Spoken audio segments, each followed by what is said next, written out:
The Tomlinson report promises a brave new world for the education of England's 14 to 19-year-olds.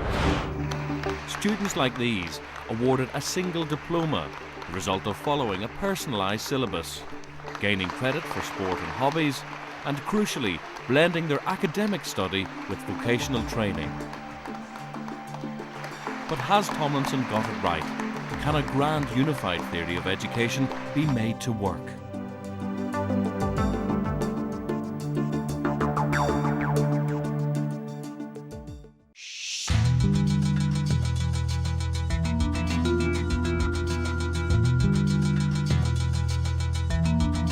It may rest on pillars of wisdom, but England's secondary education system is in crisis. The crisis takes three forms.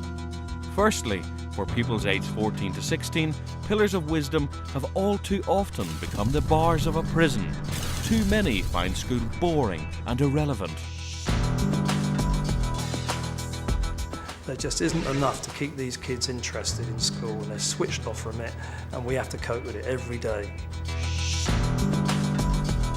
Clacton school leaver Luke Saxelby is a victim of England's failing secondary sector. At 16, he was one of the 50,000 pupils who each year sit their GCSEs and get out of full-time education for good. I wasn't really happy with it. I didn't see any future for myself in it. I'd really just had enough of the whole school environment.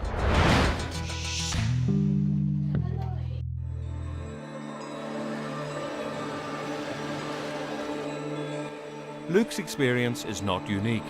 Along with the high dropout rate comes low attainment.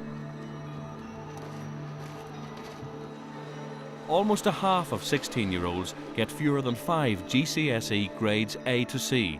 Around 5% leave with no qualifications at all. Saxelby, for one, blames poor teaching and irrelevant subjects for his plight. The problem with the teaching was that some of us were left behind. If you weren't up with the highest in the actual class, you were sort of left lagging behind because they wanted to get them people ahead, really. Those were the ones they focused on, while the rest were kind of like shuffled to the back. 2 years after leaving school, Luke Saxelby still faces an uncertain future. He believes the education system has let him down. Do I feel let down by the school? Yes, I do. I'd definitely say my prospects have been harmed by leaving school early. It's difficult to get a job when you haven't got any real qualifications. Post-GCSE, the secondary education crisis changes focus. Students aged 16 up are broadly happy. They have opted to stay on. The burden instead weighs harder upon universities and teachers. Yeah, Abigail. Getting on here, Modularised A-levels mean too many exams, too much red tape.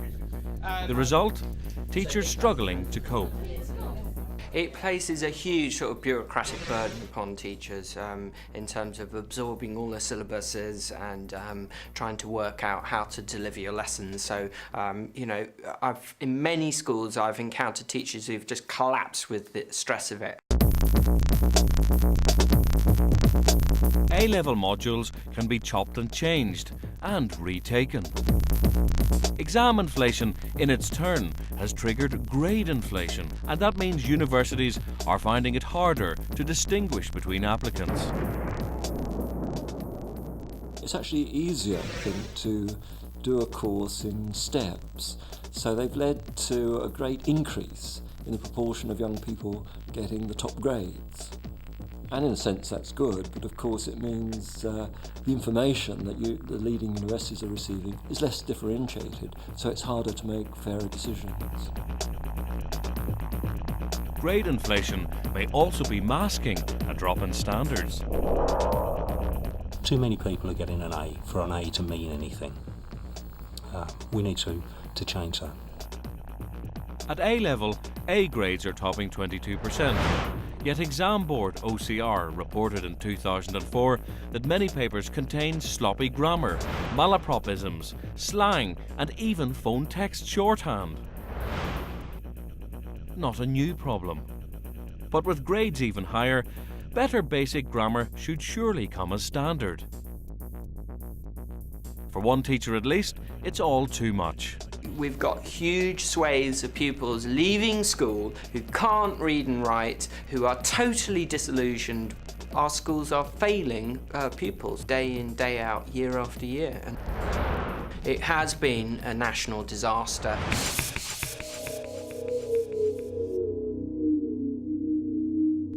Yet the pupils the system is failing most are the ones who have moved away from academic learning and ventured instead into vocational training. 16 to 19-year-olds who enter the vocational sector do so at their peril. All too often, they run the risk of being caught in a maze of qualification pathways that simply meet a dead end. We haven't been very good with vocational education in this country. You have areas of study, but you don't have young people drawn forward, as it were, along a pathway, knowing that if they get a qualification, that they'll be more likely to get a job.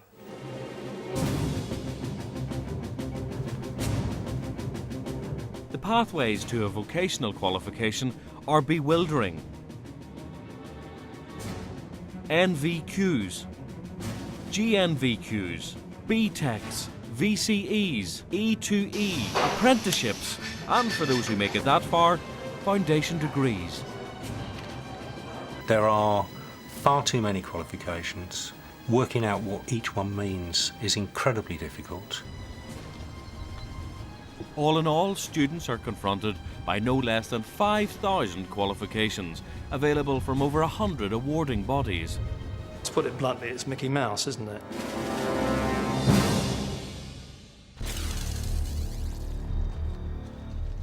This system is the product of well-intentioned efforts stretching back decades to address a fundamental prejudice: the traditional view that vocational education somehow comes second best to real academic learning. Vocational education has been too often poorly regarded in this country. And that, I think, comes from schools trying to find something for the less brainy to do. So we have vocational education tinged with this idea of being second class. But the vast array of qualifications now on offer has simply undermined the status of vocational training even more. Employers doubt the value of so much paper, especially when they faced applicants who seem to lack even the most basic skills. Young people at the moment don't come to us with all of the skills that we would be looking for. And some of the skills that they lack are things like basic numeracy, basic literacy, but the ability to really communicate, and that's, in a business like BT, that's absolutely vital. 11% of English FE colleges have meanwhile failed their Ofsted inspections. Teachers are under-trained, institutions under-equipped. We do not have the resources. So, for example, at the moment, I'm teaching a bunch of sort of disaffected kids who are all vocationally talented, vocational education. And I've got to grovel on my hands and knees almost, literally, i.e. sweeping the workshop after me, to get some space to work with them. And these are the kids I'm supposed to be teaching about the world of work. It seems many 14 to 19-year-old students are stuck on a road to nowhere, glimpsing tantalising chances of success that remain frustratingly out of reach. Most professionals agree on the problems, but how to reach a solution provokes passionate debate. Enter the Tomlinson Report, a series of proposals designed to fix England's ailing secondary system in one fell swoop. Compiled by former Chief Schools Inspector Mike Tomlinson, the report is bold, it's wide-ranging, and it's provocative. Many broadly welcomed it, including Ofsted Chief David Bell. I made it very clear on the day of publication of Mike Tomlinson's report that I thought the government should implement in full his recommendations. And I think this is a once-in-a-generation opportunity to say we need to improve our education system for all young people. What the Tomlinson recommendations will do is give us the opportunity to create that coherent system which will meet the needs of all our young people and will provide us with a system which is fit for the 21st century.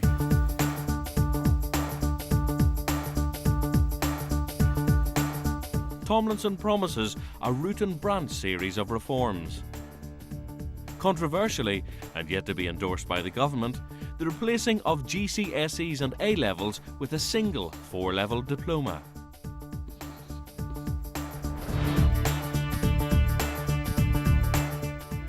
At the heart of the new diploma, a compulsory core of key skills. And the blending of academic learning with vocational training.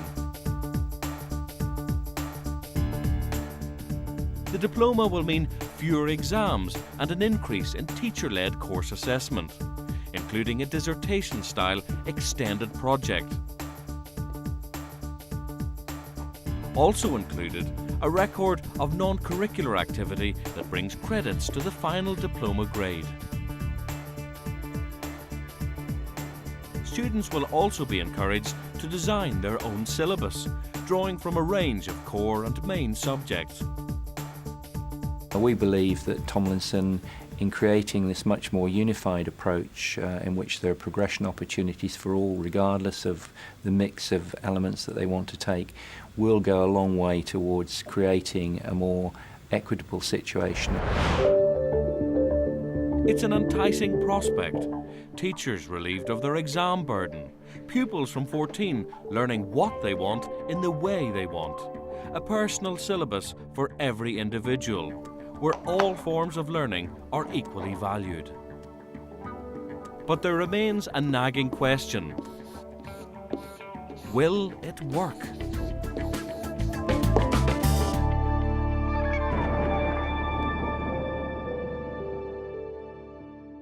I think Tomlinson is pitching at the wrong level. He's trying to unify something which is intrinsically diversified.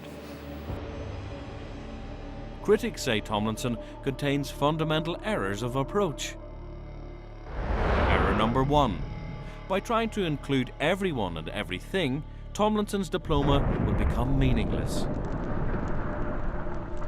Tomlinson, basically it's a certificate for everyone, isn't it? It's a certificate for being a nice person, essentially. And that's not satisfactory because it doesn't give people an accurate picture as to what's going on in education, and it gives pupils a false view of what they're actually attaining.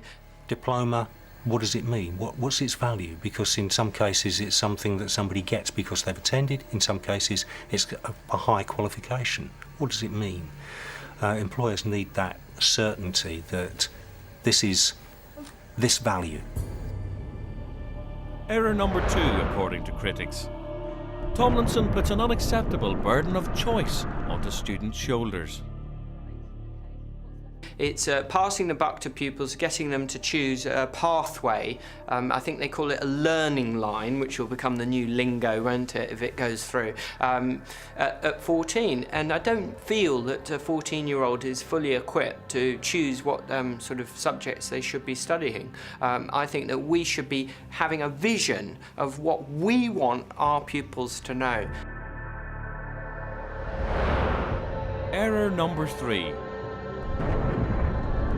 The diploma delivery system is needlessly complex. It will be almost impossible to move in the school without having what you've done noted down. You won't be able to do anything for pleasure. You'll be getting marks towards your transcript of achievement. But the heaviest firepower is reserved for the jewel in Tomlinson's crown, the magic ingredient that aims to win back tens of thousands of dispirited students. The plan to blend both academic and vocational pathways together.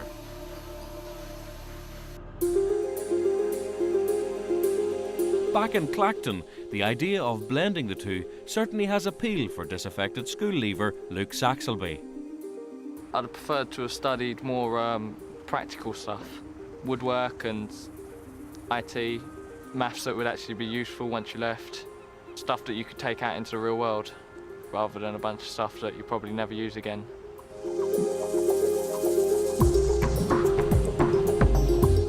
But critics argue that a blend of academic and vocational study puts an emphasis on basic skills that will shortchange the academically inclined. Key skills of being made the core of our diploma. There's many points awarded for what Tomlinson calls functional literacy and numeracy, as are awarded for an A2 qualification. This is grossly out of proportion and will distort the learning up to 19. What's more, academic study and vocational training are like chalk and cheese, not meant to be mixed. Well, it's very foolish because academic and vocational have different organising principles.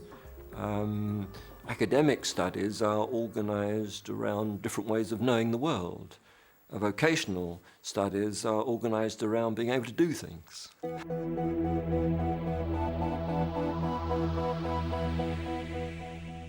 In short, say critics, Tomlinson's grand unified theory of education fails to recognise both the realities of teaching and the nature of learning. Professor Alan Smithers believes vocational training should be kept distinct from academic study. He feels we need a system built on celebrating the value of each. Only then will students break out of the vocational maze. The best way forward, Smithers argues, is to ditch Tomlinson and draw on the vocational training experience of other countries, principally Germany. I like the German system. People with vocational qualifications are very highly valued because there's a clear program of study. The young people get a qualification that is recognised by the employers. In some cases, they can only enter an area if they have that qualification.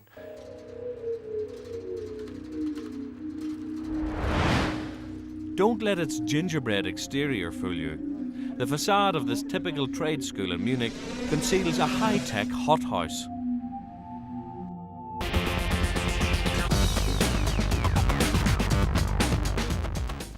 If Smithers is right, the system in place here offers a viable alternative to Tomlinson. Many of the 1,200 students here are learning automotive engineering. They've come through Germany's three-tier education system and, at 15 or 16, have chosen to follow a vocational pathway.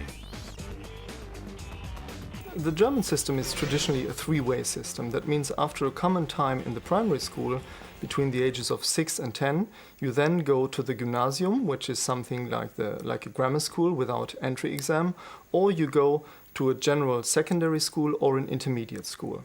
That means 70% of each year follow a sort of general training up to the age of 15 or 16, which is then followed by a vocational training in the proper sense. Students spend 2 weeks out of 3 training on the job in a real workplace, a sure sign of who calls the tune in the German vocational sector. Lesson number 1 for Alan Smithers: put employers in charge. The involvement of employers is absolutely vital. You can invent all sorts of things for young people to do and call it vocational, and they'll work hard and they'll get a qualification and they'll find that it's absolutely no help at all in the marketplace. And there's been a lot of that in the past.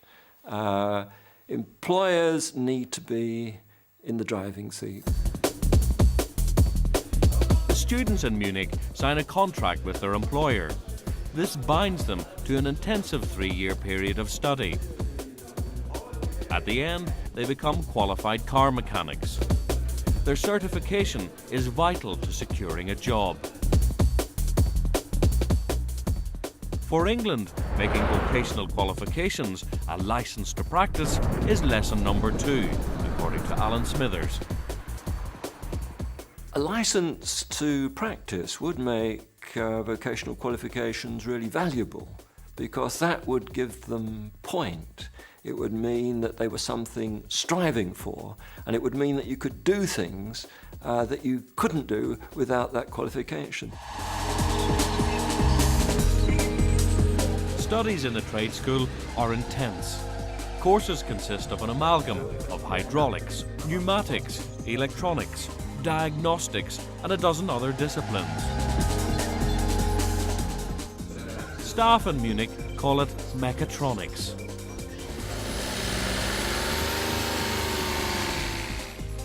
Classes range from the intensely practical to the purely theoretical. Our students, of course, need a very strong theoretical basis, which we teach in such a standard classroom situation.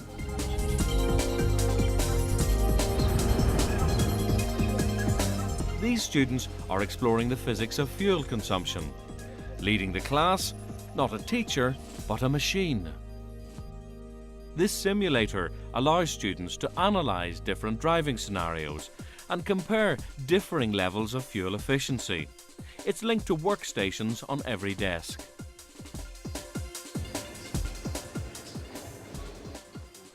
Across the corridor, an electronics class.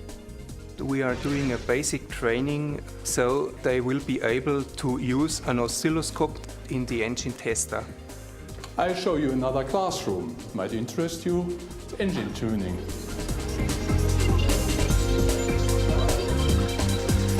The facilities in Munich would make an average English FE college weep.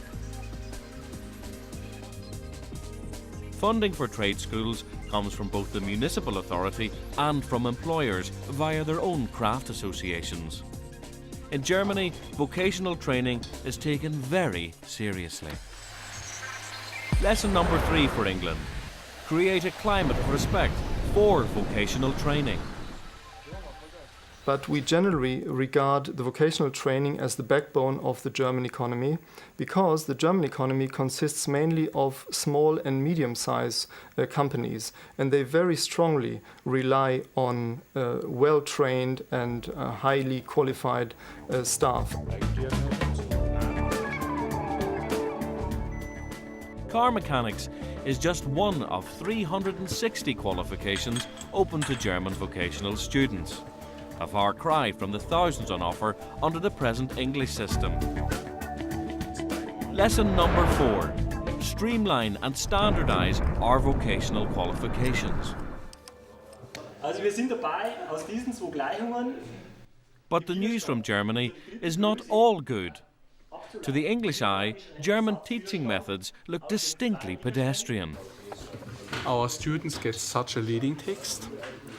They walk it through step by step, and after they have finished it, they will have all knowledge we ask them for after such a lesson.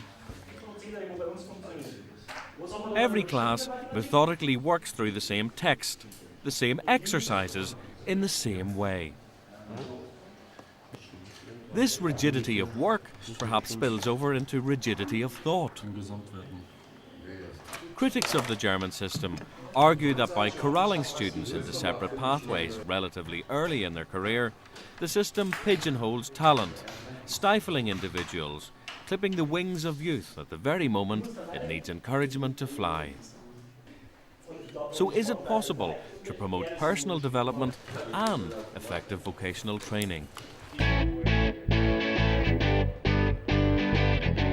Vocational training consultant Paul Goodchild broadly welcomes Tomlinson's vision of personalised learning, but believes the diploma is not the best way to deliver it. Goodchild's dream, to import a radical idea that seems to harness the spirit of Tomlinson, yet values distinct and vibrant vocational training in its own right. The idea comes from Denmark. For over a century, Danish 14 to 18-year-olds who wish to pursue a broadly vocational path have opted to spend a year of their secondary education in an after school, a residential centre that aims to provide a life skills transition from adolescence to adulthood and bridge the academic vocational divide. In the after-school context, or the life skills college context, students living together in this mini society of peers with an emphasis on cooperation, self-management, maintaining their own environment, doing all the painting and decorating, the cleaning, the cooking, etc. It gives them a sense of the ownership of the means of education. It gives them a sense of active citizenship that they will never experience anywhere else in the education system. 25,000 students currently attend nearly 250 Danish after-schools. Good Child passionately believes the system could work in the UK. English after-schools, or life skills colleges, would follow a threefold curriculum based on wisdom, work and fun, which combines academic, vocational and non-curricular activities in a controlled environment, away from mainstream schooling.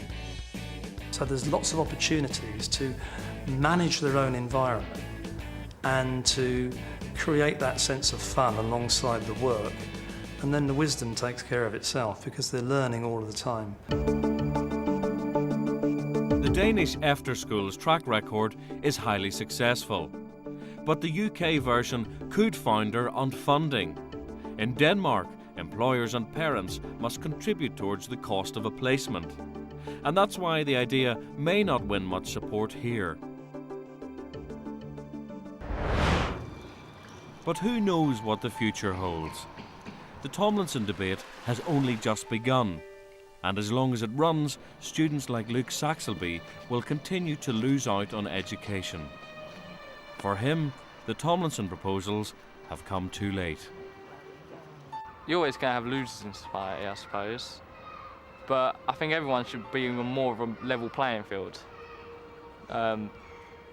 Fairer overall wages, and Tomlinson sounds all right with vocational education and actually getting a diploma from it rather than just leaving school with nothing. A powerful body of opinion supports Luke's view.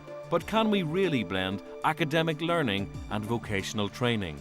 Can the diploma really work alongside A-levels and GCSEs? In our next programme, we find examples of Tomlinson in action. Now,